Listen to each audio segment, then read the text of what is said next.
Horas após novos ataques entre Estados Unidos e Irã, agora chega a notícia de que os dois países teriam avançado em negociações diplomáticas. Isso é o que circula na imprensa americana. Houve uma coletiva da Casa Branca que não confirmou nem negou. Já vamos entrar em detalhes sobre a questão da veracidade ou da verificabilidade disso. Bem, mas afirmam fontes da matriz americana do Epoch Times, e vocês veem aqui ao meu lado, então, a reportagem. Claro, aqui no Epoch Times Brasil, somos subsidiários do Epoch Times americano, e isso foi confirmado ao longo da tarde, dizendo que, segundo fontes do governo americano, então Washington e Teherã teriam chegado a um entendimento preliminar para ampliar o atual cessar-fogo por mais 60 dias, ainda dependendo da aprovação final do presidente dos Estados Unidos, Donald Trump. Então haveria um termo com uma possibilidade de concordância do Irã, aguardando apenas agora a aprovação de Trump. O que se sabe dessa proposta é que haveria uma manutenção da trégua por mais 60 dias, enquanto continuariam as negociações sobre o programa nuclear iraniano. A pergunta que você vai fazer é a que todo mundo se faz. Então, esse não é o estado atual? Vamos prorrogar mais uma vez? No que isso muda? Bem, a gente tem compilado, tanto a partir do que o Epoch Times tem de confirmação de fontes, quanto de outros veículos que também tiveram essa confirmação nos Estados Unidos, um dos quais aqui é a Axios. Então, compilando o que se tem de informação nesse entremeio, se pontua o seguinte, e de forma mais pujante: o que mudaria? Uma abertura do Estreito de Hormuz, sem restrições nesses 60 dias, para se detalhar a estrutura para o programa nuclear iraniano, sem taxas, sem assédio pela Guarda Revolucionária Iraniana. Ao mesmo tempo, o bloqueio da Marinha Americana também seria removido. Recapitulação: lá no início do conflito, o Irã fechou essa hidrovia crítica por onde passa 1/5 de toda a energia do mundo. A gente está falando tanto de petróleo quanto de gás natural. Os navios não poderiam entrar nem sair e até minas foram colocadas no estreito. Só transitava o Irã e China, basicamente, ou alguns outros aliados seletos do Irã. Os Estados Unidos bloquearam os bloqueadores, falaram, ora, se ninguém mais vai passar, o Irã também não passará. E então passaram a fazer um bloqueio naval contra o Irã. Esse é o estado de coisas. Uma coisa que, claro, por um lado, não só para os Estados Unidos, mas para o Brasil, para o mundo todo, para a economia global, coloca pressão inflacionária. O que significa? Pressão no aumento de preços. Se o petróleo não flui, os derivados não fluem, sem gasolina tudo fica mais caro, desde produzir até poder distribuir caminhões, trens. O conceito é simples e creio que todos entendem. Por outro lado, para o próprio Irã, eles não conseguem exportar o seu petróleo. Isso também tem até consequências de longo prazo. Quando você para de bombear o petróleo porque todos os estoques estão cheios, isso pode criar dano permanente nas instalações de extração de petróleo, pela característica geológica, pela característica do solo. Bem, em meio a essas notícias, o petróleo abriu o dia em alta, com a escalada militar, e depois reagiu, depois da notícia do possível acordo circulando. O WTI, que é referência do petróleo americano, caiu de cerca de $91 para 88,90 centavos. O Brent, referência do petróleo cru, passou de 94 para casa dos 92. Mas ainda que o prazo do cessar-fogo possa ser estendido, existem episódios recentes que trazem uma fragilidade para essa trégua, e passaremos sobre esses conflitos em breve. Mais um adendo, sobre essa questão do momento atual e da questão do Estreito de Hormuz. O secretário do Tesouro Scott Bessent esteve publicando hoje ao longo do dia, e também desde ontem de noite, a respeito de sanções envolvendo uma autoridade que o Irã havia estabelecido precisamente para cobrar pedágio no Estreito de Hormuz. A gente não pode subestimar o quão perigoso isso seria, independentemente de questão opinativa, mas é uma análise objetiva que nos dá perspectiva sobre esses gargalos de navegação internacionais. Então, vamos a exemplos. Não é só o Estreito de Hormuz que tem esse tipo de cenário, no qual uma grande parte do planeta depende disso para que as coisas ocorram tranquilamente no comércio internacional. Se a gente vai lá para a Malásia, Indonésia, Estreito de Malaca, outros estreitos críticos de navegação, Egito com o Suez. Bem, o Egito com o Suez não é um bom exemplo porque não são águas internacionais, então desconsidera essa. Mas o ponto é, existe uma série de gargalos críticos similares. Os Estados Unidos e Marco Rubio destacaram anteriormente 5, aonde, se essa moda pega, o preço de tudo que circula internacionalmente, que no mundo tão globalizado é quase tudo, poderia disparar. Bem, eu vou voltar aqui com vocês, então, falando sobre diretamente o que disse o secretário do Tesouro, Scott Bessent, quando falou a respeito da sua... E é esse post precisamente aqui que eu quero destacar. Vale a pena a gente conferir as palavras dele. Ele estava falando sobre sancionar uma autoridade estabelecida pelo governo do Irã precisamente para cobrar pedágio no Estreito de Hormuz, e falou que o governo americano continua com a sua campanha de fúria econômica. Conforme as tropas do Irã não são pagas, a polícia não está aparecendo para trabalhar e a ilha de Karg, que é um hub logístico crítico para os Estados Unidos, para o Irã despachar o petróleo por causa da profundidade da água, está fechada. A economia está em queda livre e ele fala que a autoridade do Golfo Pérsico, do Estreito do Golfo Pérsico, essa mesma, estabelecida pelo Irã para cobrar pedágios, é uma piada e hoje o Tesouro sancionou. Aqui você vê o release, o comunicado à imprensa oficial do Departamento do Tesouro. E para completar, outra fala do Bessent também falou a respeito do Omã, um país ali na região que estaria, de certa forma, suspeitam os americanos, cooperando com esse esforço de pedágio. Ele falou então que o Omã poderia ser penalizado e Trump até ameaçou ação bélica militar contra o Omã ontem em uma reunião de gabinete. Bem, diante desse cenário, diante dessa possibilidade... Pessoal, vocês estão me falando que travou. Eu estou no ar tranquilamente? Todo mundo está me escutando bem? Me confirmem, por favor. Tudo certo? Normal? Produção me dando aqui ok? Então, prosseguimos. Bem, aí eu falo com vocês da matéria de capa. Bem, suponho que isso tudo é matéria de capa no mesmo segmento. É que teve essa breaking news sobre a possibilidade de um acordo pendente da aprovação de Trump. Mas o que tem tomado as manchetes tende a ser o combate. Tinha até um ditado no Wall Street Journal, o jornal americano, que dizia "If it bleeds, it leads". Em inglês rima, em português não, mas significa se sai sangue já pode ser manchete.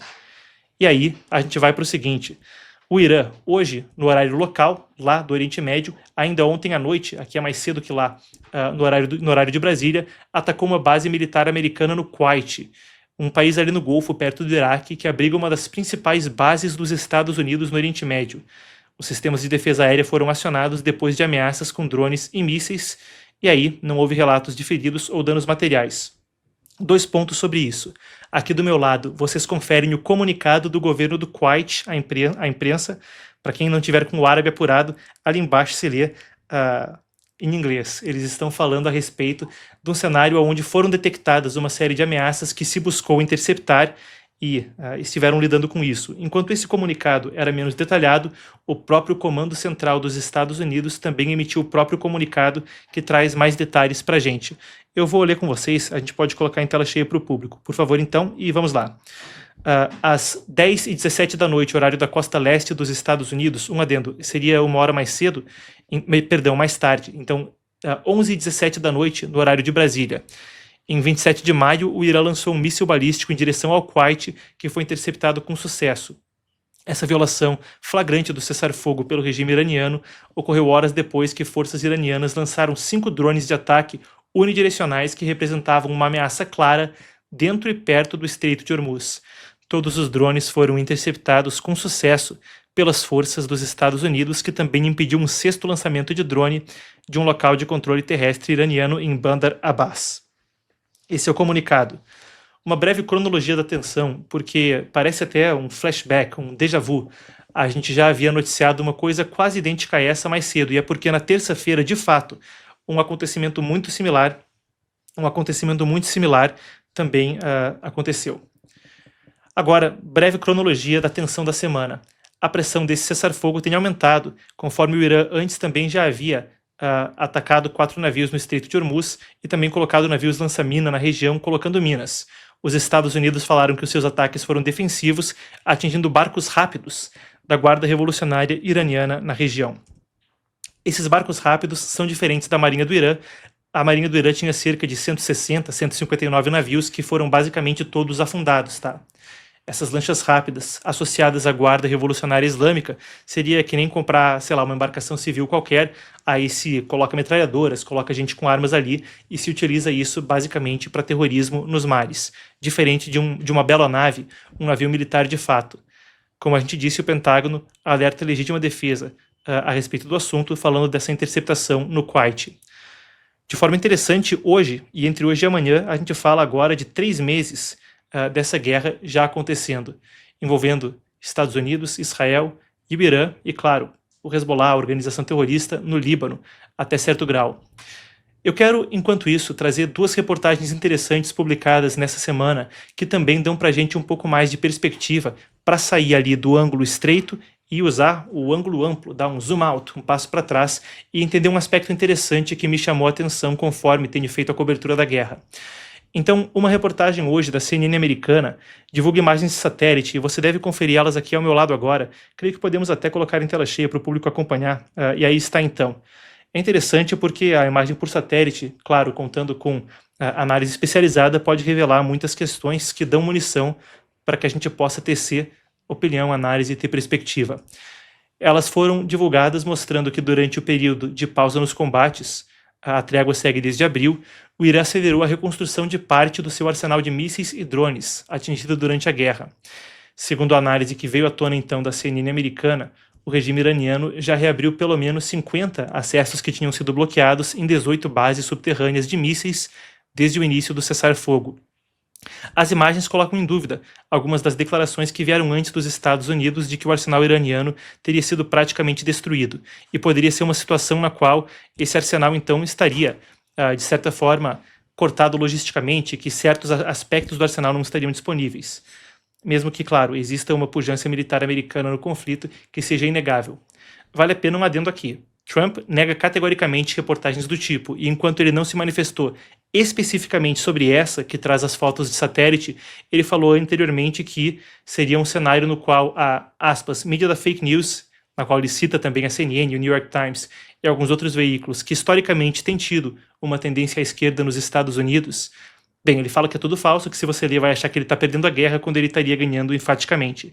Então, a gente traz também o lado dessa história do presidente americano, que, como eu disse, tem usado essa retórica, mas não falou especificamente sobre essa reportagem e essas imagens por satélite que vocês estão vendo aqui do meu lado.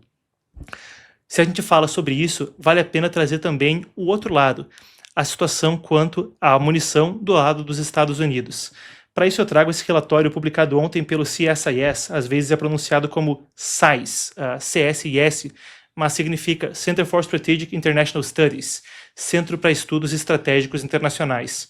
É um dos principais centros de pesquisa quando se fala de militarismo e geopolítica nos Estados Unidos, e afirma que a campanha militar da Operação Fúria Épica, Epic Fury, de 39 dias, consumiu uma parte importante dos estoques americanos de mísseis e sistemas de defesa. Então utiliza, entre fontes sigilosas e dados publicamente disponíveis, a estratégia de, verificando os dados, montar um panorama de quanto tempo poderia demorar, no ritmo de produção bélica atual, para se recobrar, para se reestabelecer os arsenais aos níveis que estariam anteriormente. É coisa importante, afinal de contas, não é só uma questão de combater esse conflito, mas de que, para garantir que possam ser a potência militar preeminente no mundo, os Estados Unidos tenham à sua disposição um arsenal para conflitos de longo prazo. Então, segundo a análise do CSIS, Washington não teria armamentos o suficiente para enfrentar o conflito atual na sequência, agora, a depender do que venha a acontecer e quanto tempo duraria. Ou melhor dizendo, eu que me confundi, tá, pessoal? Teria armamento suficiente para esse conflito atual com tranquilidade. O problema seria a reposição depois desse conflito, que poderia levar anos e abrir uma janela de vulnerabilidade diante de um eventual conflito, por exemplo, no Pacífico. E isso é um dilema que já havia lá na reta final do governo Biden, com muitas queixas, e logo antes dessa operação começar, o exército americano, as forças armadas americanas davam como solucionado. A questão não é lutar um único conflito, para o qual os Estados Unidos estariam bem municiados, mas que se houver o fluxo de armas para a Ucrânia, o fluxo de armas para Taiwan e o fluxo de armas para o Oriente Médio ao mesmo tempo, isso poderia criar uma dificuldade para conseguir abastecer o estoque dos Estados Unidos. Esse estudo fala de alguns sistemas que foram usados muito durante essa guerra. Mísseis Tomahawk, interceptadores Patriot, os sistemas antiaéreos THAAD, e isso poderia levar até 3 anos para retornar aos níveis de estoque anteriores desse conflito. Também fala que o aumento, o fluxo contínuo de armamento para a Ucrânia acaba aumentando essa pressão. Isso também ajuda a gente a entender de certa forma, e eu até cobri isso com a Emanuele, eu creio que foi na segunda-feira ou na terça-feira. A gente estava conversando a respeito da questão de Taiwan, e ali a gente falava justamente que uma venda histórica que poderia começar em 11 bilhões e terminar em até 14, a depender das ações do Congresso dos Estados Unidos e da presidência americana, poderia chegar a Taiwan, mas isso estava sendo vetado, não estava prosseguindo nesse momento. Enquanto ainda aguarda uma confirmação pública do presidente americano Donald Trump, ao que tudo indica, desde fontes de bastidores até as falas de autoridades dos Estados Unidos, é que a venda estaria suspensa no momento e que teria que ser aberta uma exceção, porque a política agora é segurar as vendas de armas devido à crise no Oriente Médio. O Hong Zhao, que apesar do nome chinês é um almirante americano, falou isso para o Congresso americano dos Estados Unidos numa audiência há uma semana atrás, na quinta-feira passada, certo? Então esse relatório do CSIS também ajuda a gente a navegar esse cenário. Vale a pena dizer que coisas estão sendo feitas. O governo Trump já ampliou contratos com a indústria de defesa para ampliar a produção de mísseis e estão tentando reduzir o risco de escassez militar nos próximos anos. Trump até fez campanha pública sobre isso, ficou insistindo incansavelmente no ponto de que as montadoras, perdão pela palavra, montadora é para carro, né? As licitantes de defesa que trabalham com o Pentágono teriam que subir os níveis de produção para poder garantir que as coisas corressem suavemente na posição americana quando a gente fala da indústria bélica.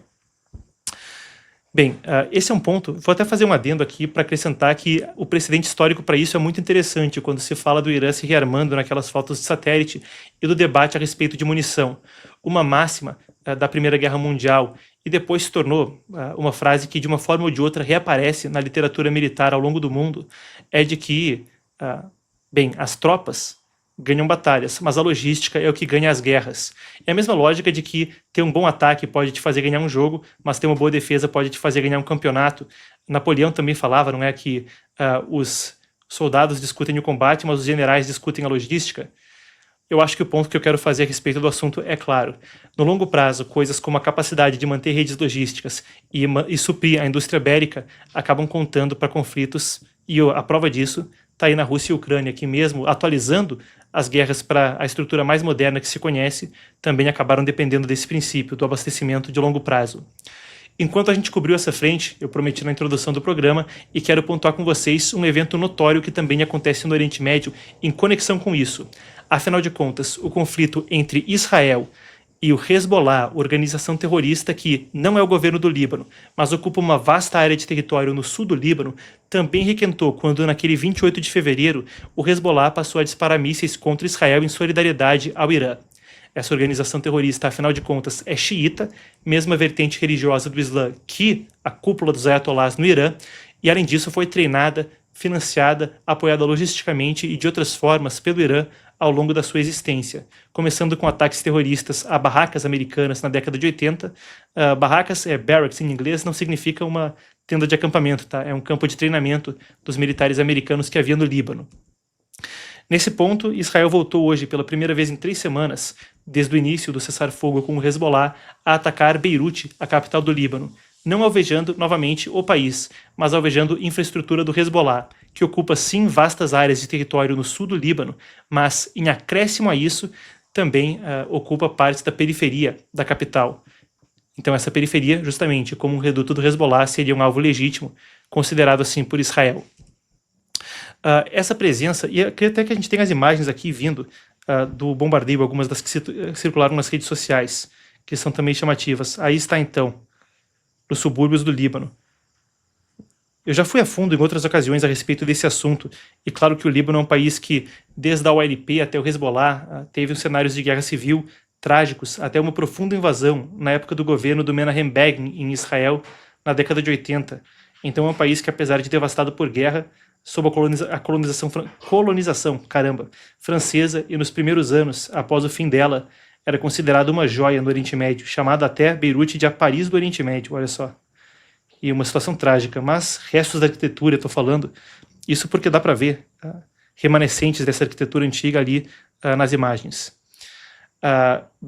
O Hezbollah ainda possui armamentos militares maiores que as das forças armadas do próprio Líbano, e agora é um combatente que se apresenta contra Israel nesse cenário. A gente tem aqui uma publicação das Forças de Defesa de Israel que também ampliam sobre as ações que aconteceram recentemente. E vale a pena também falar que ainda nessa semana, na terça-feira, se viu de madrugada mais de 100 bombardeios realizados contra o sul do Líbano. Isso aqui é traduzido da conta em hebraico das Forças de Defesa de Israel e foi coisa publicada recentemente, tá? Isso aqui publicado horas atrás, antes da gente entrar no ar. Aspas, então, para o comunicado. O exército de Israel revela: os principais comandantes de campo do Hezbollah foram eliminados nas últimas 2 semanas. Cerca de 2.500 terroristas do Hezbollah foram eliminados desde o início da Operação Rugido do Leão, 800 deles após o início do cessar-fogo.